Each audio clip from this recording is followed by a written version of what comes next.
I hope कि behind her eyes का review आपने देख लिया होगा और अभी तक उम्मीद करता हूँ कि जिन लोगों ने नहीं देखा था वो लोग देख चुके होंगे। अगर नहीं देखा है तो ये वीडियो मत देखना क्योंकि इसमें मिलेगा आपको स्पॉइलर, क्योंकि मैं इस वीडियो में करने वाला हूँ एंडिंग एक्सप्लेन और स्टोरी एक्सप्लेन। सो आपसे एक ही गुजारिश है कि वीडियो को एंड तक जरूर देखें। बिहाइंड हर आईज के पूरे वेब सीरीज के अंदर में गिन करके 4 कैरेक्टर है जिसको आपको दिमाग में रखना बहुत ज्यादा जरूरी है। अगर आपने पूरा वेब सीरीज देख लिया होगा तो आपके दिमाग में सवाल एक ही आ रहा होगा कि इसमें तो सिर्फ 3 कैरेक्टर है, चौथा कहां से आया। देखो, पहला कैरेक्टर है डेविड, दूसरी है एडल और तीसरी है वो असिस्टेंट जिसके साथ में अफेयर रहता है। चलो सबसे पहले क्लियर कर देता हूँ कि सीधी सादी स्टोरी क्या है। सीधी सादी स्टोरी ये है कि एक हस्बैंड है, एक वाइफ है। हस्बैंड जो है वो साइकियाट्रिस्ट है, मतलब पागल या उलझे हुए दिमाग वाले लोगों का इलाज करते हैं, कंसल्ट करते हैं, उसको सुधारने की कोशिश करते हैं।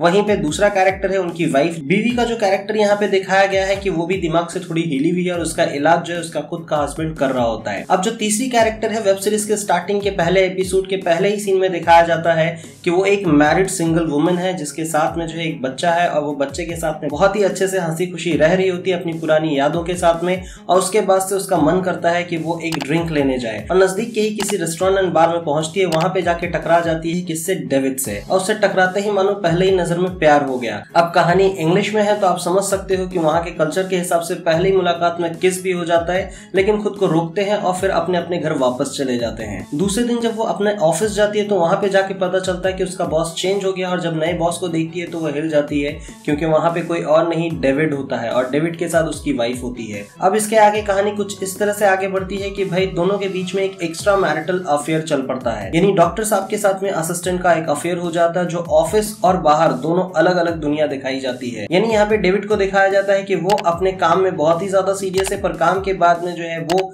असिस्टेंट के बिना नहीं रह पाता है। मैं बार बार असिस्टेंट इसलिए बोल रहा हूँ क्योंकि मैं बार बार उसका नाम भूल जा रहा हूँ, तो आप लोगों को अगर नाम याद हो तो प्लीज यार कमेंट सेक्शन में जरूर बता देना। अब कहानी में पहला ट्विस्ट ये रहता है कि डेविड की जो वाइफ है एडल, उसकी जो है मुलाकात हो जाती है असिस्टेंट से और वो दोनों बन जाते हैं एक अच्छे दोस्त और दोनों की दोस्ती जो है बहुत ही अच्छी खासी चल रही होती है। और इस दोस्ती के बारे में जो है असिस्टेंट ने ना डॉक्टर को बताया है, यानी एक तरफ पे चल रहा होता है डेविड के साथ में अफेयर और एडल के साथ में एक जी जान वाली दोस्ती। इन तीनों की लाइफ कुछ इसी तरह से चल रही होती है, लेकिन बीच बीच में जो है कुछ फ्लैशबैक आ रहा होता है। अब इस फ्लैशबैक के बारे में आपको पता चलेगा कुछ एपिसोड खत्म करने के बाद, यानी दूसरे या तीसरे एपिसोड में आपको पता चलेगा कि एग्जैक्टली उसके साथ में जो एक चौथा बंदा है जो कि रिहैब सेंटर में उसके साथ दोस्ती किया, उसके साथ प्यार में पड़ गया, एग्जैक्टली वो कहानी जो है वो फ्लैशबैक में चल रही है। बीच बीच में आपको एक हल्का सा टच दिखाया गया होगा जिसमें यह दिखाया गया कि डेविड जो है एक विलोनिक अवतार के साथ में जी रहा है, यानी वो अपनी वाइफ को कंट्रोल कर रहा है, उसको उल्टे सीधे दवाई दे करके जो है खुद का कंट्रोल जमा रहा है। और इस चीज को धीरे धीरे जो है असिस्टेंट फील करने लगती है। धीरे धीरे करके जो असिस्टेंट रहती है वो डेविड को विलन समझना शुरू कर देती है और इसी सारी चीज की वजह से जो आपको पूरा कंफ्यूज करके रखा जाता है। और यकीन मानो जब तक आप इस वेब सीरीज का आखिरी सीन तक नहीं देख लेते तब तक सस्पेंस नहीं खुलता है। धीरे धीरे करके असिस्टेंट को यह पता चलता है कि डेविड इससे पहले भी जो है किसी और के साथ में अफेयर चला चुका था और वो ऐसे ही करके कई बार जो है अपनी बीवी को धोखा दे चुका है। लेकिन डेविड की वाइफ एडल बार बार कोशिश करती है कि वो डेविड को खुश रख सके और उसको जो है फिर से अपने पास वापस बुला सके। बीच में कुछ सेक्सुअल सीन भी है जिसको देख करके आप बहुत ज्यादा कंफ्यूज हो जाओगे, जो कि आपको नॉर्मल बिल्कुल भी नहीं लगेगा, क्योंकि जिस तरह से सेक्सुअल सीन को दिखाया जाता है एक कपल के बीच में और जिस तरह के रिएक्शंस एक वाइफ की तरफ से एक हस्बैंड को, वो रिएक्शन बहुत ही डिफरेंट फील होगा। आपको बीच बीच में एग्जैक्टली नहीं समझ में आएगा कि कहानी में क्या चल रहा है। अब चलता है कहानी के सीधे उस पार्ट में जहाँ पे असिस्टेंट और डेविड के बीच में ब्रेकअप हो जाता है और डेविड जो है उसे अपने जॉब से निकाल देता है। और उसके बाद से कहानी जिस तरह से स्पीड पकड़ती है वो देखने लायक रहता है। कहानी में यह दिखाया जाता है कि एडल अपने बेडरूम के अंदर में जो एक पिक्चर बनाती है वो पिक्चर एग्जैक्टली डेविड को बहुत ही ज्यादा डिस्टर्ब कर देता है। और वो पिक्चर जो है वहां की है जहां पे उस रिहैब सेंटर वाला फ्रेंड जो रहता है उसको एक कुएं में डाल दिया जाता है उसके मरने के बाद। अब ये चीज भी बहुत ही ज्यादा कंफ्यूज करेगी आपको आखिरी एपिसोड के आखिरी मिनट तक में। एग्जैक्टली एक लूप निकल करके आता है जिसमें एडल ये बताती है कि डेविड ने इससे पहले जो है एक इंसान का खून कर दिया है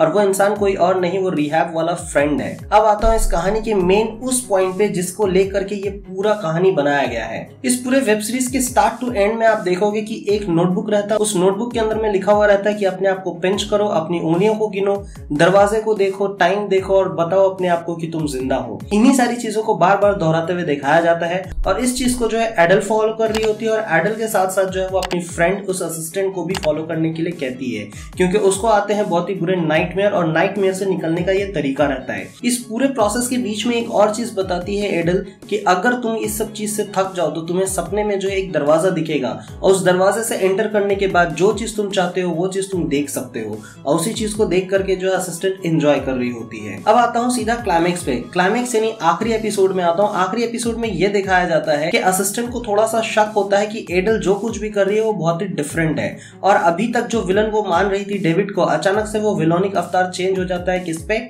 एडल पे। अब वो एडल के पास्ट को ढूंढने की कोशिश करती है एग्जैक्टली क्या हुआ था और क्यों वो लोग पुराने शहर से इस नए वाले शहर में आ गए हैं और ऐसा क्या बुरा हुआ था।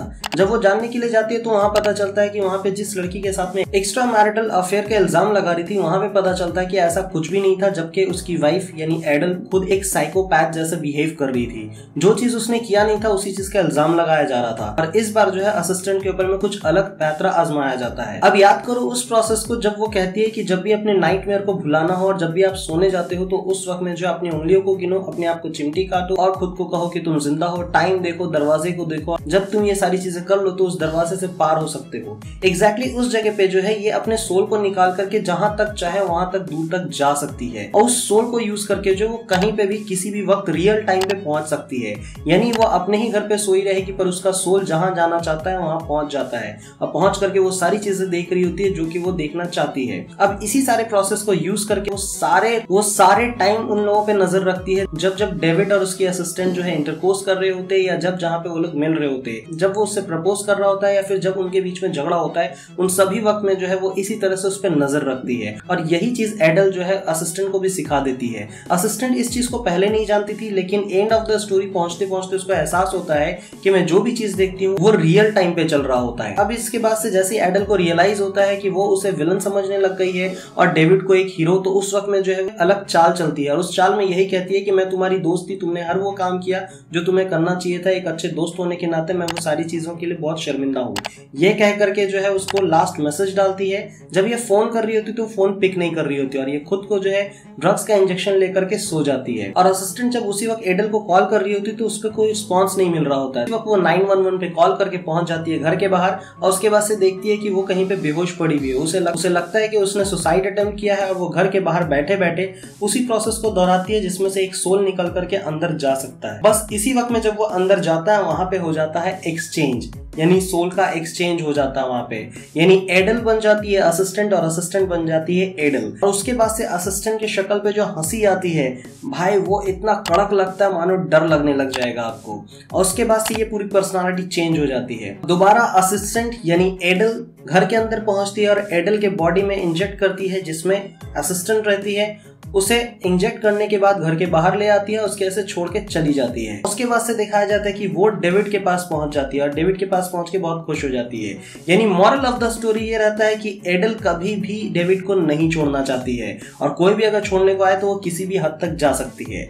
अब सोचोगे कि कहानी यहाँ पे खत्म हो गई, नहीं, इसके बाद भी 5 मिनट का सीन और है जिसमें यह दिखाया जाता है कि वो रिहैब वाला फ्रेंड जो है एडल के साथ में मिलकर के जिस महल में रह रहा था उसने एक एक्सपेरिमेंट करने का सोचा था और उस एक्सपेरिमेंट में यह होता है कि दोनों सोल आपस में एक्सचेंज कर सकते हैं। अब अगर आपने नोटिस किया होगा तो जब वो रिहैब सेंटर में रहता तो अपनी गंदी लैंग्वेज में यही बता रहा होता है कि उसे लड़कियां नहीं लड़के पसंद है और उसने जो है एडल और डेविड को साथ में सेक्स करते हुए देखा था। उसके बाद से वो फिदा हो जाता है। उसके बाद से वो ये प्लान बनाता है कि मैं अपना सोल को एक्सचेंज कर दूंगा और इसे हमेशा के लिए मार दूंगा। और एग्जैक्टली उस दिन जो डेविड को एडल बताती है कि उसका रिहैब वाला फ्रेंड अचानक से ड्रग्स के ओवरडोज के कारण मर गया, वो बॉडी एग्जैक्टली फ्रेंड की रहती है पर उसमें आत्मा जो रहती है वो एडल की रहती है। और एग्जैक्टली अभी प्रेजेंट टाइम पे जो असिस्टेंट को दिखाया गया एंड में शादी करते हुए वो एग्जैक्टली वो एडल नहीं रहती है, वो बंदा रहता है जो कि डेविड को पहले ही नजर में पसंद कर गया था। तो ये रहता है overall story and trust me boss बहुत ही लेंथी लगेगा आपको स्टार्टिंग के 2-3 एपिसोड, लेकिन एक भी एपिसोड और एक भी मिनट अगर आपने नजर इधर से उधर किया तो बहुत सारी इंपॉर्टेंट डिटेल मिस हो सकती है। आई नो कि आपने स्टोरी देख लिया और आप तीसरे या चौथे एपिसोड से देखने की कोशिश करोगे, पर यकीन मानो ऐसा नहीं होगा।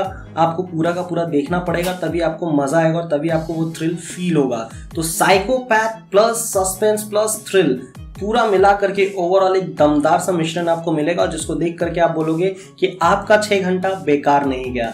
माय गॉड, इस वीडियो को एक्सप्लेन करने में तो 20 मिनट लग गए यार, अब पता नहीं कट करने के बाद में कितने मिनट का होगा। सो आपको कैसा लगा, आपको ये पूरी स्टोरी समझ में आई या नहीं, प्लीज कमेंट सेक्शन पे जरूर बताना। मिलूंगा नेक्स्ट वीडियो में, तब तक के लिए थैंक यू, टाटा बाय, साइन एंड हasta la vista।